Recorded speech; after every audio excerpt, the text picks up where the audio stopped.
As far as I'm aware, the details will have to be ironed out, of course, between Liverpool and Borussia Dortmund. I don't believe that wages will be an issue for Jude Bellingham. I know he will come in for a really hefty transfer fee at a guesstimation of that, and it will be just that. I think you're probably looking at somewhere between 80 and 100 million pound. This video is being brought to you with thanks to our friends at Surfshark. Surfshark is an app or browser extension that allows you to not only browse the internet entirely anonymously, but also very securely. Surfshark will secure your data with industry-leading measures using uncrackable encryption and the most secure VPN protocols. One subscription with Surfshark will work across all of your devices. I use it for unlocking things like American Netflix. We also use it if we want to watch our Canadian DAZN account and a couple of other bits and pieces. The good news is you can get 83% off. That's right, I did say 83% off.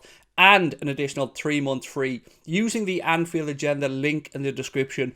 They've also got a really credible and unique 30-day money-back guarantee. If you don't like Surfshark, it doesn't meet your needs, which I'm going to be honest with you, it will and you won't. But if you do, if you want to change, Surfshark give you 30 days to change your mind. Why not give Surfshark a try? You'll be supporting us here at Anfield Agenda and you'll be treating yourself to the best VPN provider out there, bar none. Right, look, let's get stuck into it. Obviously, it's a bit of a bummer that the Reds haven't played this weekend. Would have been lovely to maybe go off into the international break with a bit of momentum after the win against Ajax. Would have been a difficult game against Chelsea, but look, it wasn't to be. Next game, 1st of October against Brighton, if my memory is correct, at home.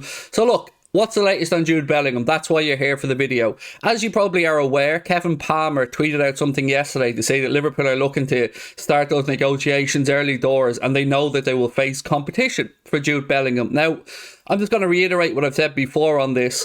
And I've doubled down on it because I've kept up to date with the person that told me the information. I've been, checking in to make sure nothing is changing and stuff like that. And it isn't. As far as I'm aware, the details will have to be ironed out, of course, between Liverpool and Borussia Dortmund. I don't believe that wages will be an issue for Jude Bellingham. I know he will come in for a really hefty transfer fee at a guesstimation of that, and it will be just that. I think you're probably looking at somewhere between 80 and 100 million pound or 100 and 120 million euro. Now, up until maybe, 3 months ago, many Liverpool fans, myself included, would have started to question where Liverpool could perhaps come up with that money or how FSG would maybe loosen the purse strings a little bit. But we've seen with the signing of Darwin that we aren't afraid to go after the right player if the right player is available. And there are people who believe Darwin isn't the right player, but he is the right player as far as I'm concerned. And certainly he was the one that Jurgen Klopp and the coaching staff and the scouts identified. So we went and got it done. I think this is going to be the same thing. Bellingham wants to come to Liverpool Football Club. This is what I've been told. This is what is an open secret really inside the football industry for a very long time. You only have to look at all the little clues that I've spoken about before and you can make up your own mind. You have the likes of Henry Winter then doubling down and saying he's looking forward to watching Jude at Liverpool, and then you have Kevin Palmer's piece yesterday, I think it was for the Sunday World, or today I should say, it was tweeted out yesterday, that said that look, Liverpool are looking to get negotiations going, and look, of course there's going to be competition for the guy's signature, but often as is the case with big transfers, so the higher echelons of world football, it's not as simple as just putting in an offer and then starting to talk with the player. Whether we want to be naive about it or we want to be realistic about it, tapping up goes on, and these conversations take place long before a transfer happens. As an example, Gabriel Jesus moved from Manchester City to Arsenal. That had been going on for about 9 months that I'm aware of, that they were trying to, just let the player know what he'd expect if he came, how he'd be viewed at the club where he play, all that kind of stuff. And I think Jude Bellingham will absolutely have bought into the vision of coming back to play for Liverpool Football Club, to play under Jurgen Klopp and to play in, let's face it, the best league in the world. So I've got no worries whatsoever. People are contacting me every day asking me, am I nervous that I've heard of Real Madrid's interest, I've heard of Manchester City's interest, Chelsea's interest? No, I'm not, because this is, as far as I am aware, all over, bar the paperwork. So I've no concerns about a choice from Bellingham. The only semi-concern I may have, and even at that, I think at this point FSG are too far into it that they can't pull out. It really is FSG, get him or it's bust at this point, because there is no other target. Tchouaméni has already gone to Real Madrid, and if you look around world football right now, And look, people say to me all the time, he's not as good as people make out. He is. Jude Bellingham is absolutely every bit as good as people are making him out to be, or as he's been hyped up to be. This isn't a case of an English talent who's just been blown out of all proportion. He's legit. And there's a reason why the best clubs in the world want them. It's because at 19 years of age, he's already shown the maturity and the footballing insight and knowledge to be able to just compete anywhere. I'm so excited about the possibility of Jude coming to Liverpool.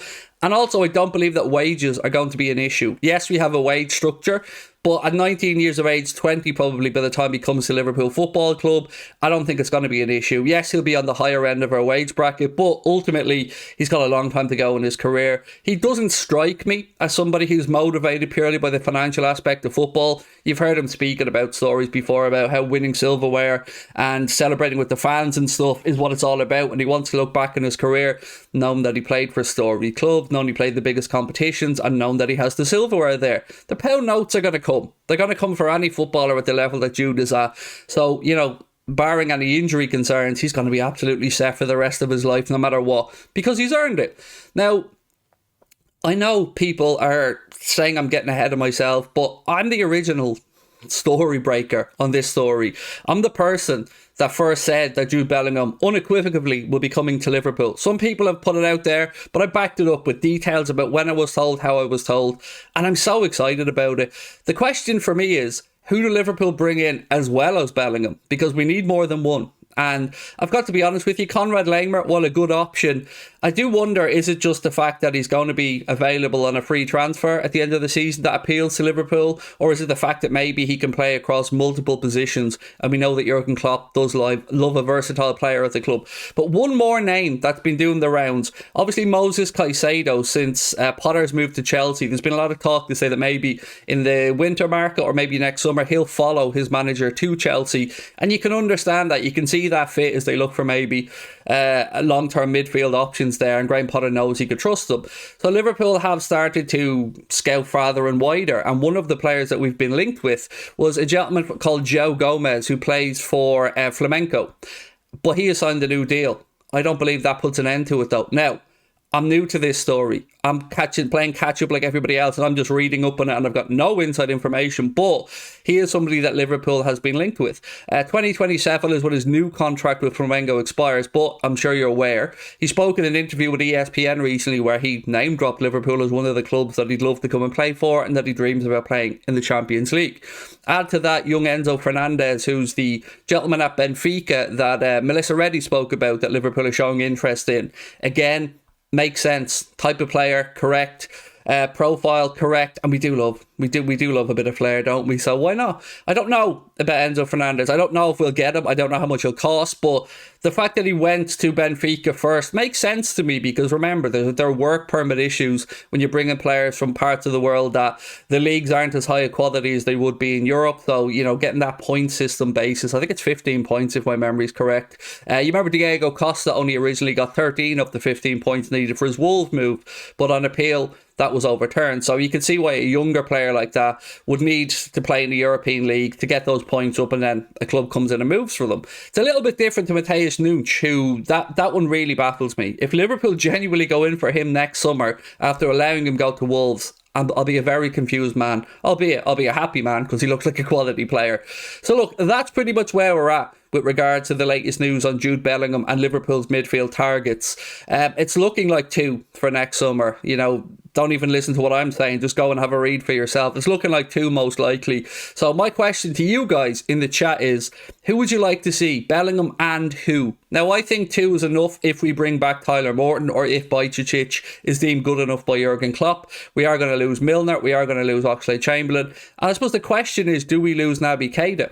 Now, to go back to Konrad Laimer just for a minute before I finish up, he has the same agency that represents Naby Keita, that represented Sadio Mane, and another Liverpool player whose name escapes me off the top of my head right now. So we do have a good working relationship as well with both the Red Bull club and with that agency. So again, the same agent, I believe, represents Robert Lewandowski as well, if my memory is not mistaken. So yeah, look, Liverpool do have an in there, and that's one certainly worth keeping an eye on, Konrad Laimer. I just don't know what our reasoning is, because like, as a player, yes, he's good, he's consistent, but Is he at the level required, or is it just because it's a free transfer? And look, there's nothing wrong with bringing in free transfers. James Milner turned out to be a very good free transfer for us. Yeah, I've no issues with it. I'm just genuinely wondering. I'm always a little bit more sceptical when we're going after players who are on frees, because I think it's just FSG being cheapskates, but that's just me. That's just me, maybe looking for a little bit of a moan. So look, I'm going to leave it there. I will probably record 1 or 2 more videos before I head off on holidays. I'm away from Wednesday for a week, so there won't be any videos going up on here other than clips and stuff like that from the streams that Paddy does. And yeah, I'll catch up with you guys soon. Let me know your thoughts in the comment section. Drop a like on the video. Who would you like to see partnering Jude Bellingham in that Liverpool midfield from next summer? Let me know. Bye bye.